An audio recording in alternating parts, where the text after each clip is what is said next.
എന്തുകൊണ്ടാണ് ശബരിമല സ്വർണ്ണക്കൊള്ളയുമായി ബന്ധപ്പെട്ട വിഷയത്തിൽ തുടർ പ്രക്ഷോഭങ്ങൾക്ക് കോൺഗ്രസ് നേതൃത്വം തയ്യാറാകാത്തത്? അടൂർ പ്രകാശിനെയും ആന്റോ ആന്റണിയിലേക്കും കാര്യങ്ങൾ എത്തിയപ്പോൾ UDF സമരം അവസാനിപ്പിച്ചല്ലോ.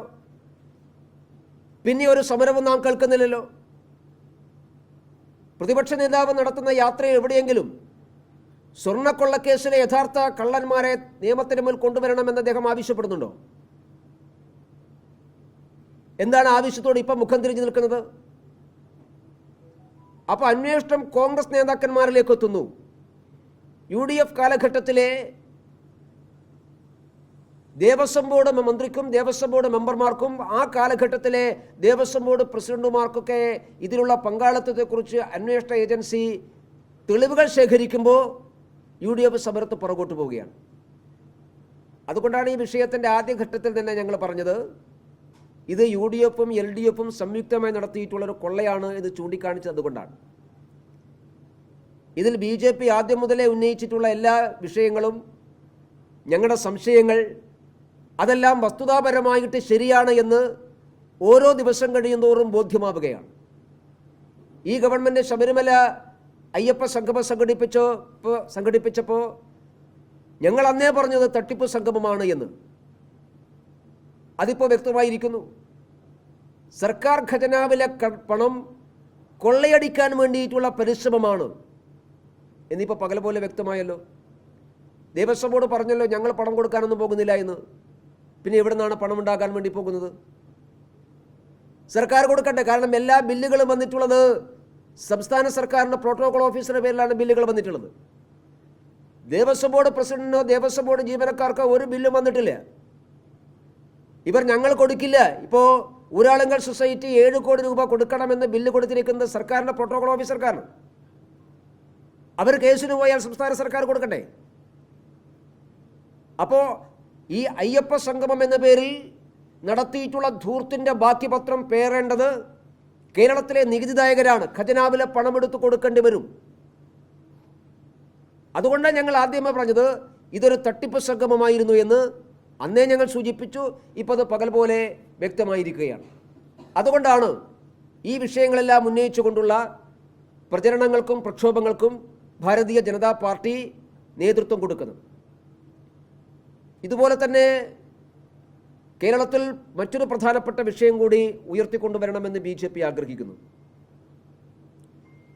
കേരളത്തിൽ UDFും LDFും മത്സരിച്ചുകൊണ്ട് ഒരു മുസ്ലിം അജണ്ട സൃഷ്ടിക്കാൻ വേണ്ടിയിട്ടുള്ള പരിശ്രമം നടത്തുകയാണ്. സംഘടിത മുസ്ലിം സമൂഹത്തിൻ്റെ വോട്ട് ബാങ്കുകൾ ലാക്കാക്കിക്കൊണ്ട് UDFും LDFും നടത്തുന്ന ഈ ഹീനമായിട്ടുള്ള മുസ്ലിം അജണ്ട രാഷ്ട്രീയം കേരളത്തിൻ്റെ സാമുദായിക സാഹചര്യത്തെ മുറിവേൽപ്പിക്കുന്നതാണ്. അപകടകരമാണിത്. കഴിഞ്ഞ ദിവസങ്ങളിൽ പ്രതിപക്ഷ നേതാവും മുഖ്യമന്ത്രിയുമെല്ലാം നടത്തിയിട്ടുള്ള പ്രസ്താവനകൾ ഈ അജണ്ട സൃഷ്ടിക്കുന്നതിൻ്റെ ഭാഗമായിട്ടുള്ളതാണ്. പ്രതിപക്ഷ നേതാവ് അദ്ദേഹത്തിൻ്റെ യാത്രയിലുടനീളം ജമാഅത്തെ ഇസ്ലാമിക്ക് സർട്ടിഫിക്കറ്റ് കൊടുക്കാൻ വേണ്ടി പരിശ്രമിച്ചുകൊണ്ടേയിരിക്കുകയാണ്. ഈ കോഴിക്കോടാണ് അദ്ദേഹം വന്ന സമയത്ത് പറഞ്ഞത് ജമാഅത്തെ ഇസ്ലാമി മതരാഷ്ട്രവാദം എവിടെയും ഉന്നയിച്ചിട്ടില്ല എന്ന്. ആരാണ് VD സതീശന് ഉപദേശം കൊടുത്തത്? ജമാഅത്തെ ഇസ്ലാമിയുടെ പ്രസിദ്ധീകരണങ്ങൾ ഇന്നും ലഭ്യമാണല്ലോ. മാത്രമല്ല ജമാഅത്തെ ഇസ്ലാമി അവരുടെ നിലപാട് മാറ്റിയിട്ടില്ല എന്ന് അതിൻ്റെ അമീർ തന്നെ പറയുന്നു. അപ്പം നിലവിലുള്ള അമീറിനെ മാറ്റി VD സതീശനെ ജമാഅത്തെ ഇസ്ലാമിയുടെ അമീറാക്കി മാറ്റിയിട്ടുണ്ടോ? ജമാഅത്തെ ഇസ്ലാമിയുടെ നിലപാടുകൾ വ്യക്തമാക്കേണ്ടത് അതിൻ്റെ അമീറാണോ അതോ പുതിയ അമീറായി തിരഞ്ഞെടുക്കപ്പെട്ട VD സതീശനാണോ? ജമാഅത്തെ ഇസ്ലാമി കൃത്യമായിട്ട് പറയും ഞങ്ങൾ മതരാഷ്ട്രവാദം ഉപേക്ഷിച്ചിട്ടില്ല. ആഗോള ഇസ്ലാമിക ഭരണക്രമം രൂപവൽക്കരിക്കുക എന്നുള്ള വിശാലമായിട്ടുള്ള അജണ്ടയിൽ നിന്ന് ഞങ്ങൾ പുറകോട്ട് പോയിട്ടില്ല എന്ന് അർത്ഥശങ്കക്കിടയില്ലാത്ത വിധം ഇപ്പോഴും ജമാഅത്തെ ഇസ്ലാമിയുടെ നേതാക്കന്മാർ പറയുകയാണ്. പിന്നെ എങ്ങനെയാണ് VD സതീശൻ അവർക്ക് മാനസാന്തരമുണ്ടായി എന്ന് പറയുന്നത്? എങ്ങനെയാണ് അവർക്ക് ഗുഡ് സർട്ടിഫിക്കറ്റ് കൊടുക്കാൻ തയ്യാറാകുന്നത്? ഇതുതന്നെയാണ് CPM ചെയ്യുന്നത്. CPM നേരത്തെ ജമാഅത്തെ ഇസ്ലാമിയുടെ കൂടെയായിരുന്നു. അന്ന് ജമാഅത്തെ ഇസ്ലാമി ഏറ്റവും പുരോഗമന രാഷ്ട്രീയം സ്വീകരിക്കുന്ന ആളുകളായിരുന്നു CPM-ന്. ഇന്നിപ്പോൾ അതേ നിലപാട് CPM SDP-യോടും പോപ്പുലർ ഫ്രണ്ടോടും സ്വീകരിക്കുകയാണ്. ഈ തെരഞ്ഞെടുപ്പിൽ എന്തിനാണ് ഈ കേരള ഹിസ്റ്ററി എന്നുള്ള സിനിമ, ലവ് ജഹാദ്, ഇതെല്ലാം വക്രീകരിച്ചുകൊണ്ട് പ്രചരിപ്പിക്കാൻ മുഖ്യമന്ത്രി തയ്യാറാക്കുന്നത്? യഥാർത്ഥ വസ്തുതകൾ പറഞ്ഞാൽ കുഴപ്പമില്ല. പക്ഷേ കഴിഞ്ഞ ദിവസം മുഖ്യമന്ത്രി SDP-ക്കാരുടെ കയ്യടി കിട്ടാൻ വേണ്ടി യഥാർത്ഥ കേരള സ്റ്റോറി ഇതാണ് എന്നൊക്കെ പറഞ്ഞുകൊണ്ട് വിഷലിപ്തമായിട്ടുള്ള പ്രചരണങ്ങൾ നടത്താൻ വേണ്ടി തയ്യാറായിട്ടുണ്ട്. അപ്പോൾ ഒരു ഭാഗത്ത് UDF ജമാഅത്ത് ഇസ്ലാമിയുടെ കൂടെയും മറുഭാഗത്ത് LDF പോപ്പുലർ ഫ്രണ്ടിൻ്റെയും SDP-യുടെയും കൂടെ നിൽക്കുകയാണ്. ഇവർ പരസ്പരമായ ഒരു ധാരണയോടുകൂടി മുമ്പോട്ട് പോവുകയാണ്. അതുകൊണ്ട് ഈ അപകടകരമായിട്ടുള്ള സാധ്യത കേരളത്തിൻ്റെ സുരക്ഷിതത്വത്തിന് ഏറ്റവും അപകടകരമായിട്ടുള്ള രീതിയിലേക്ക് പോവുകയാണ്.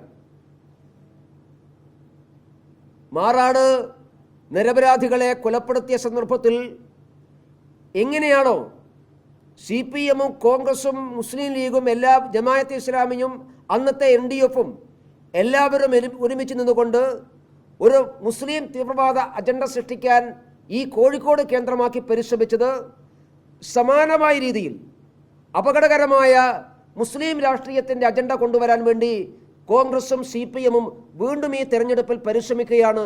ഈ അപകടം കേരളത്തിൻ്റെ സുരക്ഷിതത്വത്തിന് വെല്ലുവിളി ഉയർത്തുന്നതാണ് എന്നുള്ളതാണ് ഞങ്ങൾ സ്വീകരിക്കുന്ന നിലപാട്.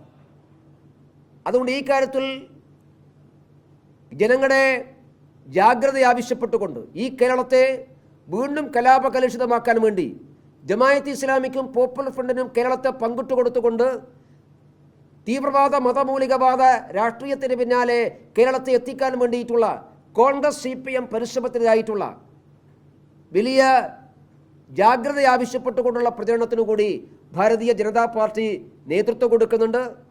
അതിൻ്റെ തുടക്കം എന്നുള്ള നിലക്ക് ഈ മാസം 28-ാം തീയതി കോഴിക്കോട് ജാഗ്രതാ റാലി സംഘടിപ്പിക്കാൻ വേണ്ടി BJP തീരുമാനിച്ചിട്ടുണ്ട്. UDF LDF ജിഹാദി കൂട്ടുകെട്ടിനെതിരായി സുരക്ഷിത കേരളം ഒരുക്കാൻ ജാഗ്രതാ റാലി എന്ന മുദ്രാവാക്യവുമായിട്ടാണ് 28-ാം തീയതി കോഴിക്കോട് കേന്ദ്രീകരിച്ചുകൊണ്ട് 10,000-കണക്കിന് ആളുകൾ പങ്കെടുക്കുന്ന മഹാസമ്മേളനം സംഘടിപ്പിക്കാൻ വേണ്ടി BJP തീരുമാനിച്ചത്. ഇതിനെയും തുടർ പ്രചരണങ്ങൾക്ക് തുടർന്നുള്ള ദിവസങ്ങളിൽ ഭാരതീയ ജനതാ പാർട്ടി നേതൃത്വം കൊടുക്കും.